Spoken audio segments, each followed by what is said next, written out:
Qualifier 2 में वैभव सूर्यवंशी को counter करने के लिए गुजरात टाइटंस ने जो रणनीति बनाई थी, जो चक्रव्यूह रचा था, जो प्लान बनाया था, उस पर इरफान पठान बुरी तरह भड़क गए। मैच के नतीजे भी नहीं आए थे। इरफान पठान ने ट्वीट कर जमकर लताड़ लगाई आशीष नेहरा को, और उनकी जो बॉलिंग लाइनअप है जिसमें मोहम्मद सिराज भी आते हैं, रबाडा भी आते हैं और तमाम दुनिया भर के गेंदबाज आते हैं, लेकिन इन्होंने चूंकि पावर प्ले में गेंदबाजी की है वैभव सूर्यवंशी को, और इन्होंने जो तरीका अपनाया उस पर इरफान पठान भड़क गए। जमकर सुनाई है आशीष नेहरा को भी और कप्तान शुभमन गिल को भी।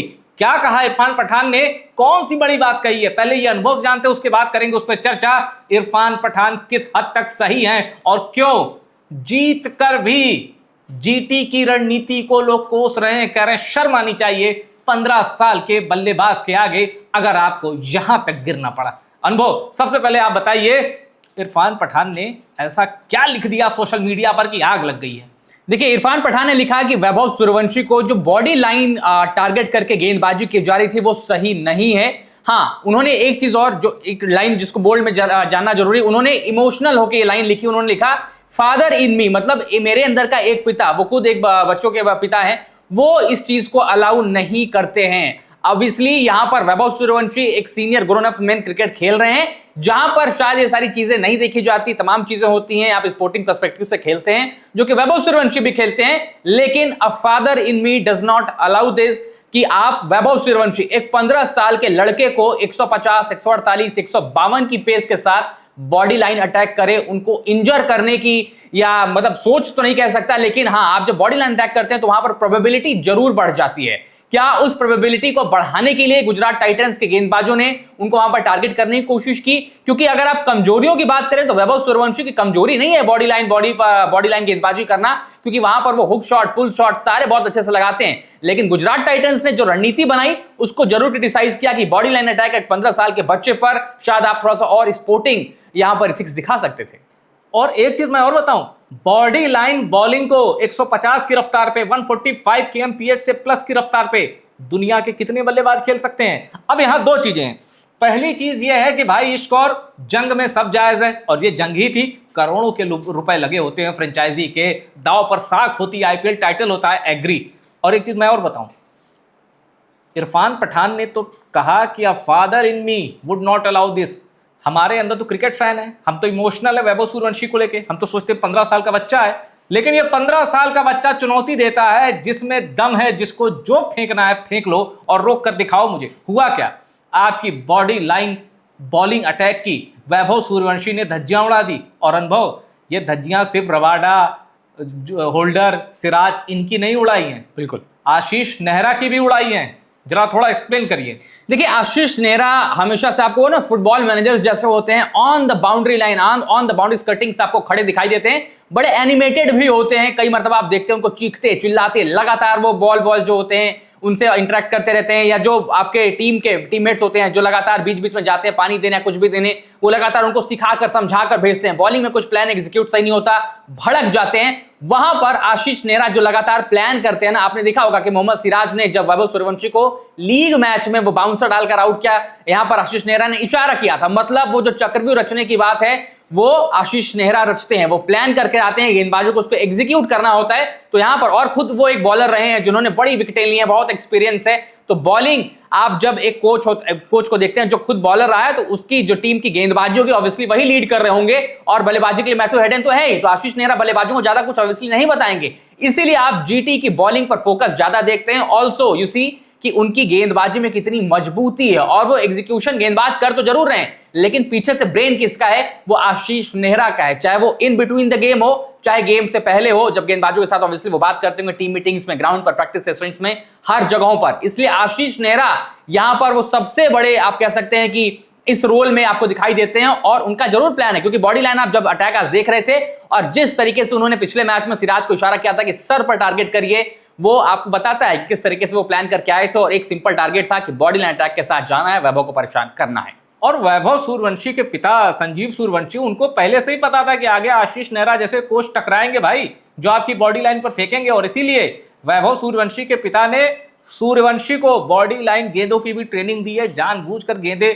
बच्चे पे, अपने बच्चे पे उन्होंने मारी, उसको चोटिल किया है, ताकि उसको एहसास हो दर्द का, और इस दर्द से कैसे बाहर निकला जाता है और टीम को जीत दिलाई जाती है उसका। अनफॉर्चुनेट रहे वैभव सूर्यवंशी, क्योंकि वो जिस टीम से खेल रहे थे, मैं कहता हूं ना, एक सूर्यवंशी 10 खस्सी खत्म टीम से खेल रहे थे। और एक तो हमारे दर्शक है, उन्होंने कमेंट किया है, अगर वैभव सूर्यवंशी नहीं होता 8वें या 9वें नंबर पर राजस्थान रॉयल्स होती। मैं इसमें सहमत हूं। और एक चीज मैं और कहूंगा, आशीष नेहरा अच्छा हुआ वैभव सूर्यवंशी के एरा में नहीं है, वरना उनका जो बॉलिंग फिगर है ओडीआई में, आई थिंक वर्ल्ड कप में इंग्लैंड के खिलाफ 6 पे 23, यहां 6 गेंदों में 23 रन वैभव सूर्यवंशी देते या इससे भी ज्यादा।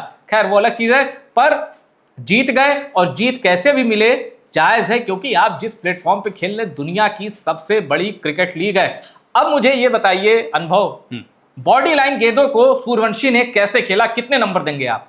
देखिए, बॉडी लाइन गेंदबाजी ऐसा नहीं है कि वैभव सूर्यवंशी आज फेस करें। जैसे भैया ने भी एक इनसाइट आपको बताई कि वैभव सूर्यवंशी की वो जो वीडियो निकल कर आई, जहां उन्होंने बोला, उनके पिताजी ने बोला कि आपको सिर्फ आईपीएल तक सीमित नहीं रहे, आपको इंटरनेशनल क्रिकेट भी खेलनी है। आप पेस के साथ आती रही, आप ऑस्ट्रेलिया, साउथ अफ्रीका जाएंगे, वहां पर पेस, बाउंस सब मिलेगा। उन्होंने तैयारी की। दो चीजें वैभव सूर्यवंशी की, थोड़ा सा टेक्निकल डिटेल है जहां पर बहुत लोग एनालाइज कर रहे हैं, बड़े सारे जो टीम एनालिस्ट होते हैं, वीडियो एनालिस्ट होते हैं, उन्होंने यहां पर जो एनालाइज किया वैभव को बैटिंग में, दो चीजें। एक तो पहला जो टॉर्सो लीन, कितना झुककर और बैकफुट पर जो वेट लेकर आते हैं, और दूसरी सबसे बड़ी चीज वो कॉइल, वो हिप रोटेशन। कॉइल मतलब बॉडी कितनी जल्दी रोटेट होती है, और हिप के साथ जो पावर जनरेट करते हैं। आपने देखा होगा बहुत सारे पुल गेंदों पर पूरी तरीके से बॉल लेकर घूम जाते हैं। वो कॉइल जनरेशन जो बॉडी की होती है और हिप जनरेशन के साथ वो पावर जो जनरेट करते हैं, इसलिए आप उनको पुल पर, हुक शॉट पर वो पावर के साथ लंबे छक्के मारते देखते हैं। आज तो उन्होंने मतलब लगभग विकेट कीपर के सर के ऊपर से उस छक्के को मार दिया, और सीधा ये रियल 360 प्लेयर मिला है। और 360 प्लेयर जो 2 सालों से स्ट्रगल कर रहे हैं, जो कि 10 डिग्री के भी प्लेयर नहीं रह गए हैं। इसमें कोई डिसरिस्पेक्ट नहीं, उनके फैक्ट खुद ही ये बोलते हैं। वैभव सूर्यवंशी असली 360 डिग्री प्लेयर है, क्योंकि वो सिर्फ 360 डिग्री में शॉट नहीं खेलता, खुद भी 360 डिग्री घूम जाता है। ये बड़ी चीज है। और क्या रिफ्लेक्शन है वैभव सूर्यवंशी का। और सचिन तेंदुलकर ने जो एलिमिनेटर के बाद पारी में द ग्रेटेस्ट सचिन तेंदुलकर ने वैभव सूर्यवंशी की खासियत बताई कि यॉर्कर वाली गेंदों पे भी कैसे पहला पैर हटा के, फ्रंट फुट हटा के स्पेस बनाते हैं। मुझे लगता है इस इनिंग को देखने के बाद सचिन तेंदुलकर को 2-3 और क्वालिटी पता चलेंगी, क्योंकि वैभव सूर्यवंशी हर मैच में चौंकाते हैं। बॉडी लाइन गेंद, मुझे एक 6 याद है, अब मैं उसमें ये श्योर नहीं हूं कि एंड्रू कैडिक उस समय राउंड द विकेट था या over the wicket. Champions trophy का मुकाबला था, बारिश की वजह से रद्द हो गया था 2003। सचिन तेंदुलकर ने जो छक्का मारा था एंड्रू कैडिक को, क्रिकेट के टॉप 15 बेस्ट शॉट में से एक है। और वैभव सूर्यवंशी ने आज रबाडा को जो 6 मारा है, 153.2 kmph रबाडा की गेंद की रफ्तार थी, सर के ऊपर से छक्का मारा है, 180 डिग्री जिसको कहते हैं, कमाल है। और अब आशीष नेहरा बॉडी लाइन जो चक्रव्यूह बनाया, ये साबित होते होते, मतलब वो चक्रव्यूह असर कर जाए, वो रामबाण अपना काम कर दे, ये होते होते 47 गेंदें लग गई, वैभव सूर्यवंशी 96 रन पे चले गए।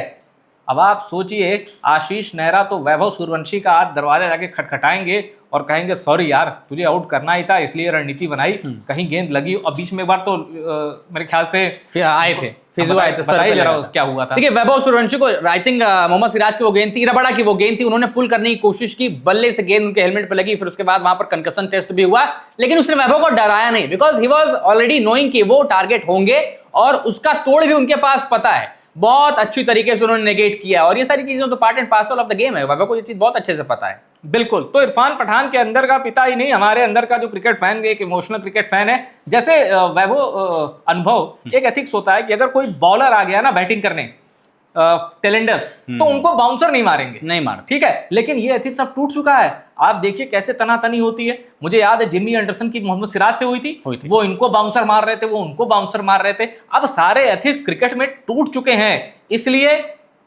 ऑन पेपर बरी हैं जीटी ने जो बॉडी लाइन वाला चक्रव्यूह बनाया, लेकिन जीटी के चक्रव्यूह ने यह बता दिया कि वैभव सूर्यवंशी उनके लिए कितना बड़ा खतरा है। वैभव सूर्यवंशी की टीम हार गई, पर वैभव सूर्यवंशी जीत गया। इस वीडियो में इतना ही। चर्चा पसंद आई हो शेयर जरूर करिए, और टॉप सीक्रेट स्पोर्ट्स को सब्सक्राइब जरूर करिएगा। क्रिकेट के सबसे रियल अप्रोच, ऑथेंटिक अप्रोच के साथ आपको खबरें सिर्फ यहीं मिलेंगी और कहीं नहीं।